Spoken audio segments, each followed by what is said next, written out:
In a league synonymous with excess, where teenage millionaires routinely bankrupt themselves on diamond chains and depreciating supercars, a shadow class of superstars operates differently. From billionaires hunting for Wi-Fi signals to finals MVPs driving rusted trucks. These are the 10 extremely rich black NBA players who famously live like they are poor. Number 10. Trey Burke, the $5,000 man. When Trey Burke was selected 9th overall in the 2013 NBA draft, he was immediately handed the keys to a kingdom most people only dream of. The expectation for a top 10 pick is immediate and visible consumption. The entourage, the jewelry, and the sprawling mansion.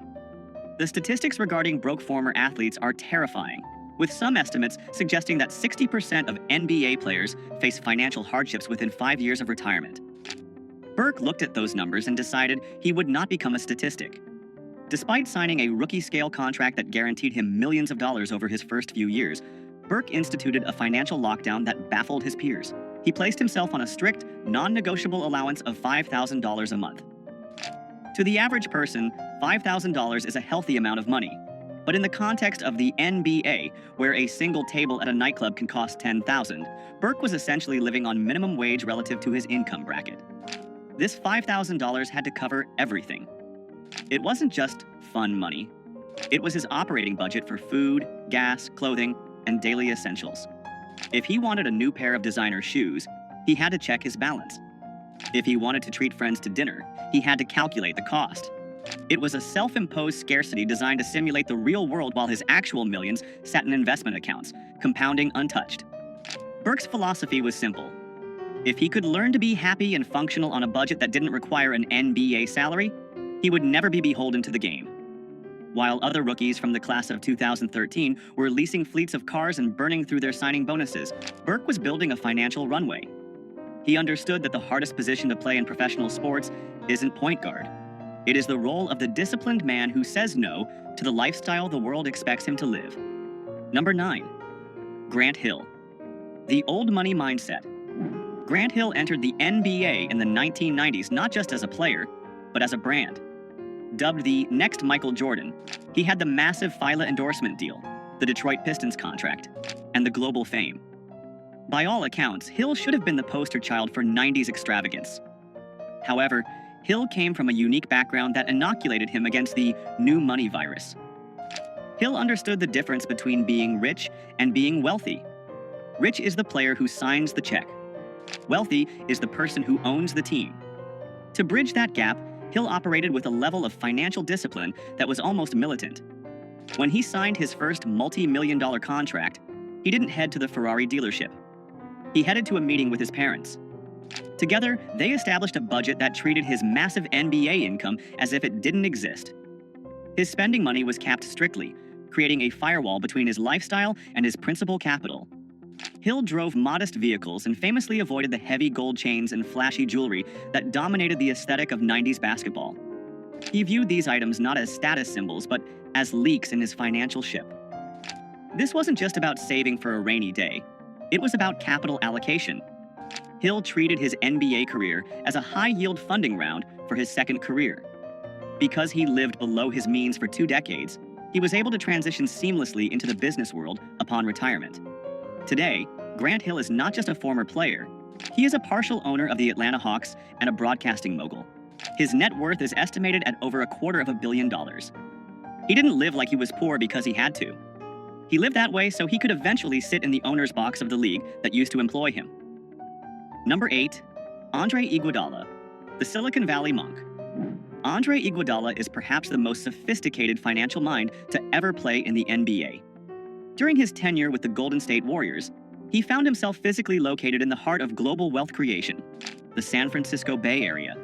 While his teammates were focused on the court, Iguodala realized that the real game was happening in the boardrooms of the tech startups surrounding the arena. Iguodala didn't just want to invest, he wanted to be respected by the venture capitalists building the future. To do that, he had to strip away the dumb jock stereotype. He adopted a lifestyle of extreme modesty relative to his income, often referred to as his monk phase. He openly discussed the shock of his early career spending, realizing that dropping thousands on designer clothes was a fool's game. He pivoted aggressively. Iguodala began reading books on asset allocation and market caps instead of browsing luxury catalogs. He drove practical cars and wore nondescript clothing to meetings on Sand Hill Road, blending in with the tech investors rather than standing out as a celebrity. He famously consolidated his life, cutting out the noise of luxury to focus on stacking paper for the long haul. This frugality allowed him to funnel significant portions of his salary into high-risk, high-reward tech seeds. He was an early investor in juggernauts like Zoom, Cloudflare, and Datadog before they became household names. He co-founded the Players Technology Summit, teaching other athletes how to secure their financial futures. Iguodala didn't want to be the guy with the coolest car in the parking lot. He wanted equity in the apps on everyone's phone. By living modestly, he turned his NBA paycheck into a venture capital war chest, proving that the greatest luxury is financial freedom. Number 7. Chris Paul, the point god of budgeting. Chris Paul is known as the point god for his uncanny ability to control the tempo of a basketball game, but his control over his personal balance sheet is even more legendary. Paul is the current face of financial literacy in the NBA, serving as a longtime president of the National Basketball Players Association, NBPA. His obsession with budgeting isn't just a quirk, it's a message he preaches to every rookie who enters the league. Paul's frugal mindset was cemented before he played a single minute of professional basketball. When he declared for the draft, the standard procedure for agencies was to offer a line of credit or an advance to potential top picks. His agents offered him a $100,000 advance, flash money intended to buy the obligatory draft suit, the jewelry, and the down payment on a luxury car. It is a trap that hooks players into debt before they earn a dime. Paul's parents intervened immediately. They advised him to reject the six-figure advance and take only $25,000. They told him bluntly, if he couldn't survive on $25,000 for a few months, he wasn't mentally ready to handle the millions that would follow. That lesson in delayed gratification defined his career. Even after earning hundreds of millions in salary, Paul remains notoriously careful with his spending. He is famous for buying clothes that don't carry designer price tags and emphasizes that time is the only asset you can't budget for. He urges younger players to look at the burn rate of their lifestyle. Chris Paul lives rich by refusing to let his lifestyle dictate his choices, proving that you can sign a max contract and still respect the value of a single dollar. Number 6. Jimmy Butler, the hustler in the minivan. Jimmy Butler is an enigma in the world of professional sports. He signs contracts worth hundreds of millions, yet he moves with the gritty energy of a man who is still trying to make rent. His frugality is not passive, it is performative and aggressive.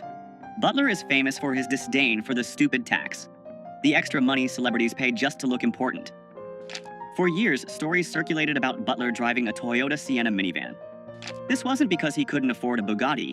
He owns high-end cars, but he frequently chose the minivan because of its utility and anonymity. In a minivan, nobody asks for money. In a minivan, you can navigate the city without the flashing lights of paparazzi. It was a strategic choice to live below the radar. But the absolute peak of his poor mindset occurred during the 2020 NBA bubble in Orlando. While other multimillionaire players were complaining about the amenities and the food, Butler saw a gap in the market. He realized there was no premium coffee available on the Disney campus. Using his own espresso machine and beans he brought in, he started Big Face Coffee. He operated out of his hotel room like a college dorm hustle. But here is the genius. He charged $20 for a cup of coffee. It didn't matter if it was a small, a medium, or a large. It didn't matter if you were a fellow superstar or a coach. The price was $20, cash only. He was grinding beans and obsessing over cash flow, genuinely excited about making a few $100s a day, despite earning over $30 million a year on the court. He didn't need the money, he needed the hustle. Butler lives below his means because he prefers the chase of making money over the boredom of spending it. Number 5. Carmelo Anthony, the coupon king. Carmelo Anthony is one of the most prolific scorers in NBA history. A future Hall of Famer, he has earned hundreds of millions in NBA salary alone, not to mention his lucrative signature shoe deal with Jordan Brand. He has the means to buy entire grocery store chains, let alone the groceries inside them. And yet, if you were to stand behind him in a checkout line, you might see him scanning a digital coupon. Melo has openly admitted in interviews, including a notable sit-down with CBS Sports, that he is a coupon clipper. To the outside observer, this seems absurd. Why would a man with a net worth rivaling the GDP of a small island nation care about saving 50 cents on paper towels Or getting a discount on a box of cereal? The answer lies in his background. Growing up in Baltimore, Anthony saw how quickly money could vanish. That early exposure to scarcity created a permanent filter on his spending habits. For Mello, using a coupon isn't about the 50 cents. It's about the principle of value. It is a refusal to be overcharged simply because he has the capacity to pay. He advises younger players to count the pennies, searching for deals on hotels and essentials even when they don't have to. But don't mistake this for being cheap. It's about allocation. While he saves on groceries, he pours millions into Mello 7 Tech Partners, his venture capital firm that invests in digital media and consumer technology. Carmelo proves that true wealth is knowing when to spend big on equity and when to save small on eggs. He refuses to let the celebrity surcharge eat into his family's legacy. Number 4. Tim Duncan, the Oldsmobile icon. Tim Duncan is the patron saint of boring wealth. In a league of peacocks, Duncan was a tortoise, slow, steady, and armored against nonsense. His 19-year career with the San Antonio Spurs brought him 5 NBA championships and over $240 million in salary earnings. Yet, if you saw him at a gas station in San Antonio, you would assume he was an IT manager on his way to a casual barbecue. Duncan famously rejected the fashion runway culture of the NBA. He wore oversized flannel shirts and baggy jeans that looked like they were purchased from the clearance rack of a big box store. He didn't wear them to be ironic. He wore them because they were comfortable, and he saw no logic in replacing clothes that were still functional. His approach to cars was equally utilitarian but passionate. While his teammates were leasing the latest Bentleys and Rolls-Royces, Duncan was often seen driving a customized, but decidedly unflashy, Oldsmobile. This wasn't because he hated cars. In fact, he loved them so much he opened his own auto shop, Blackjack Speed Shop. But he viewed cars as machines to be worked on, not status symbols to be displayed. His poverty lifestyle was actually a masterclass in indifference. He simply did not care about the opinions of others. He didn't need a stylist. He needed a rebound. He didn't need a VIP section. He needed a quiet dinner. This lack of ego in his spending protected him from the sharks that circle NBA stars. Tim Duncan didn't just save money. He saved energy. He retired as one of the wealthiest players in history, not because he made the most, but because he spent the least on things that didn't matter. Number 3. Giannis Antetokounmpo, the scarcity survivor. For Giannis Antetokounmpo, living like he is poor isn't a financial strategy. It is a muscle memory. Growing up stateless and impoverished in Greece, he sold trinkets and DVDs on the streets of Athens just to help his family eat. That level of trauma wires the brain differently than any American superstar could understand. When he landed in the NBA, the sudden influx of millions didn't fix the trauma of poverty. It just amplified his fear of losing it all. The stories of his early frugality are legendary. In his rookie year, Giannis famously went to a Western Union to send all of his available cash back to his family in Greece. He sent so much that he didn't leave enough for a cab fare to the arena on game day. Realizing his mistake, he didn't call a limo service. He literally started running down the street toward the stadium until a couple of fans recognized him and gave him a ride. He didn't view his bank account as a bottomless pit. He viewed it as a miracle that could disappear if he blinked. Even after signing a Supermax contract extension in 2020 worth $228 million, Giannis maintained his cheap habits. He was famously caught on video, celebrating a free smoothie, genuinely excited about saving a few dollars. He used to share basketball shoes with his brothers because he couldn't fathom owning multiple pairs. Giannis lives with a scarcity mindset in a world of infinite abundance. He constantly reminds himself that the luxury isn't guaranteed. He collects free water bottles from team facilities, not because he can't afford water, but because waste feels like a sin. He doesn't spend like a king. He spends like a survivor who remembers exactly what hunger feels like. Number 2. Kawhi Leonard, the gas guzzler. Kawhi Leonard is the ultimate glitch in the NBA matrix. He is a 2-time NBA champion, a 2-time Finals MVP, and a man who has signed contracts totaling well over $250 million. By any metric, he is NBA royalty. And yet, long into his superstar career, he was still driving a rusted 1997 Chevy Tahoe. This wasn't a vintage car collection flex. This was his daily driver from his college days at San Diego State. He affectionately nicknamed it the gas guzzler. When asked by the media why a man earning over $20 million a year was driving a vehicle that belonged in a scrapyard, his answer was deadpan and perfect. It runs and it's paid off. That sentence sums up the entire philosophy of the richest frugal players. It works, so why change it? But the story gets even better. Kawhi Leonard, a man with a 9-figure net worth, once legitimately panicked because he lost his stash of coupons for Wingstop. He wasn't worried about the cost of the wings. He was stressed about losing the deal. He loves the mango habanero flavor, but he loves the value proposition even more. He approaches his finances with the same robotic, emotionless efficiency he uses to defend the best players in the world. No flash, no drama, no wasted motion. Kawhi Leonard lives in a tax bracket where he could buy a Wingstop franchise every week, but he prefers the satisfaction of getting a free meal because the coupon says he earned it. He proves that being rich doesn't mean you have to be wasteful. Number 1. LeBron James, the billionaire penny pincher. And finally, we arrive at the king. LeBron James is not just a rich basketball player. He is the first active NBA player to be officially certified as a billionaire by Forbes. He owns the Spring Hill Company, he has equity in Fenway Sports Group, owners of the Boston Red Sox and Liverpool FC, he owns pizza franchises, and he has a lifetime deal with Nike.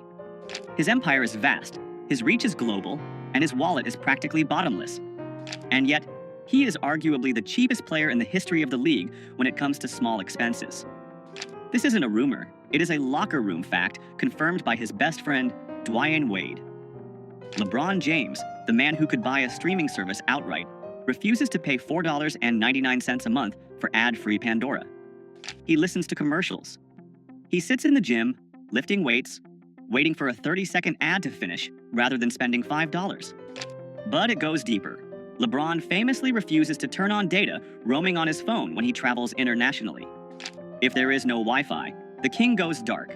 He will walk around a foreign city, hunting for a free signal like a backpacker on a budget. Gabrielle Union, Dwyane Wade's wife, has joked about LeBron's refusal to use data, noting that he waits until he hits a Wi-Fi zone to send texts. He has admitted to being cheap with his personal day-to-day spending, despite donating tens of millions to charity and building an entire school for at-risk kids in Akron. And that is the ultimate lesson. LeBron James isn't cheap because he loves money. He's cheap because he hates waste. He understands that becoming a billionaire isn't just about the big checks you cash, it's about the millions of tiny leaks you plug. He treats $5 with the same respect he treats $5 million. He lives like he's poor in the small moments, so he can live like a king in the moments that change history.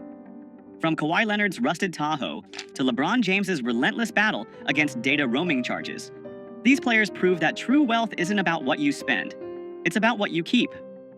Which of these frugal flexes impressed you the most? Let us know in the comments below. Make sure to like and subscribe to Black Status for more deep dives into the mindset of the ultra-wealthy. We'll see you in the next one.